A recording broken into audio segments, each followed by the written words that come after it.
मित्रांनो नमस्कार, मी बाळासाहेब सलगर आणि आपल्या नवीन व्हिडिओमध्ये सर्वांचं मनापासून स्वागत करतो.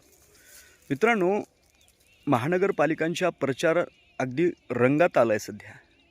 आपण जर बघितलं तर काल ठाकरे बंधूंची शिवशक्ती नावाची सभा असणारी मुंबईतील शिवाजी पार्क या मैदानावरती झाली आणि त्या सभेमध्ये खऱ्या अर्थानं लोकांचा इतका उत्स्फूर्त असणारा त्या सभेला पाठिंबा मिळाला. लोकांच्या मनामध्ये उत्साह होता. मराठी माणूस कुठंतरी एकवटल्यासारखं आपल्याला दिसलं. मैदान अगदी खचाखच भरलेलं होतं आणि ही खऱ्या अर्थानं सभा मराठी माणसाला अंतर्मुख करण्यासारखी होती हे म्हटलं तरी काय वावगं ठरणार आहे. कारण की आपण जर बघितलं तर राजसाहेबांनी काय प्रेझेंटेशन त्या ठिकाणी सादर केलं की 10 वर्षामध्ये गौतम अदानी नावाच्या उद्योगपतीने कसा देशावरती, महाराष्ट्रावरती कब्जा केलेला आहे.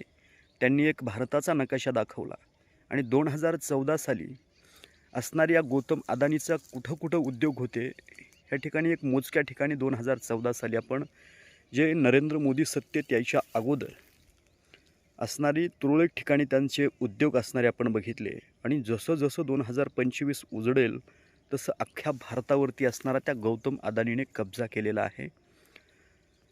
प्रत्येक उद्योग त्याच्या घशामध्ये. मग हे का केलं मित्रांनो, आपल्याला विचार करायला लावणार आहे. आणि त्याचबरोबर महाराष्ट्राचा एक नकाशा दाखवला. त्यामध्ये फक्त एका ठिकाणी 2014 साली या गौतम अदानी नावाच्या उद्योगपतीचे असणारं उद्योग होता आणि त्यानंतर 2025 उजडेपर्यंत कशाप्रकारे एक एक एक एक लाईट त्या नकाशावरती लागत गेल्या आणि मराठी माणसाच्या सुद्धा डोक्यामध्ये प्रकाश पडू लागला. हे निश्चितपणाने काहीतरी षडयंत्र रचलं जातं आहे आपल्या विरोधामध्ये आणि हे राजसाहेब ठाकरेंनी अगदी मुद्देसूदपणे प्रत्येक वेळी जसं दाखवतात तसं या सभेमधून दाखवलं आणि मराठी माणूस या ठिकाणी खऱ्या अर्थानं आपल्याला एकवटलेला दिसला. त्यानंतर आपण लोकांच्या प्रतिक्रिया बघितल्या. लोकांना निश्चितपणाने ही गोष्ट पटलेली आहे आणि मुंबईमध्ये परिवर्तन घडल्याशिवाय राहणार नाही हे पण तितकंच खरं आहे. आणि मराठी माणसाच्या दृष्टीने खऱ्या अर्थानं गरजेचं आहे की ठाकरे बंधू त्या ठिकाणी सत्तेमध्ये आले पाहिजेत. कारण की आपण जर बघितलं तर राजसाहेब ठाकरेंनी पाठीमागं सांगितलं की आमचा मराठी महापौर त्या ठिकाणी बसणार आहे. आणि या भारतीय जनता पार्टीचे लोक हिंदुत्व शिकवतायत आम्हाला. अरे तुम्ही कुठल्या हिंदुत्वाची गोष्ट करताय? तुम्ही MIM बरोबर युती करताय, तुम्ही काँग्रेसबरोबर सत्तेसाठी त्या ठिकाणी त्यांच्यासोबत युती करताय. अरे त्या ज्या बदलापूर या ठिकाणी पूर्ण महाराष्ट्र पेटला होता, त्या छोट्या मुलीवरती बलात्कार करणाऱ्या त्या नराधमाच्या विरोधामध्ये त्या 6 आरोपी असणारा तो तुषार आपटे नावाचा त्याला तुम्ही नगरसेवक स्वीकारत केलं. हे कुठं तुम्ही पाप फेडणार आहे तर तुम्ही दुसऱ्याला काय बोलणार आहात? आणि ज्या प्रकारे स्वकीयच कसा आपला घात करतात हे देखील राजसाहेब ठाकरे सांगायला विसरलेले नाहीत. मित्रांनो, ही फक्त ठाकरे बंधूंच्या अस्तित्वाची लढाई नाही तर ही प्रत्येक मराठी माणसाच्या अस्तित्वाची लढाई आहे.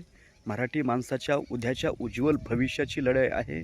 आणि एकदा का आपण ही सत्ता जर गमावली तर निश्चितपणाने आपण आपल्याच घरी असणारे परके झाल्याशिवाय राहणार नाही आहोत हे मात्र तितकंच खरं आहे. कारण की आपण जर बघितलं तर या भारतीय जनता पार्टीचा प्रत्येक नेता मुंबईमध्ये ते अण्णामलाई आला कर्नाटकचा आणि तो म्हणतो मुंबई ही फक्त महाराष्ट्राची नाही तर ती आंतरराष्ट्रीय सिटी आहे वगैरे वगैरे काहीतरी बरळून गेला. त्या भिकारजोटला बोलण्याची कोण्याही भारतीय जनता पार्टीने हिंमत दाखवली नाही. कुठला शिंदे म्हणा, शिंदे बाळासाहेबांचे विचार घेऊन चालणारा तो सुद्धा या गोष्टीवरती काही बोलला नाही. हा प्रकाश प्रत्येक मराठी माणसाच्या डोक्यामध्ये पडला पाहिजे. कारण मित्रांनो, तो कृपाशंकर सिंग म्हणाला की आमचा महापौर बसू. अरे कशाबद्दल बाबा? आम्ही असं इतर राज्यामध्ये जाऊन आमचा महापौर बसवण्याची आम्ही भाषा बोलली तर चालेल का? नाही मित्रांनो. कारण या भारतीय जनता पार्टीला या सत्तेबाहेर ठेवलं तरच मराठी माणूस खऱ्या अर्थानं त्याचा उद्याचा काळ असणारा चांगला जाईल, अन्यथा खूप कठीण प्रसंग येणार आहेत हे मात्र निश्चित आहे.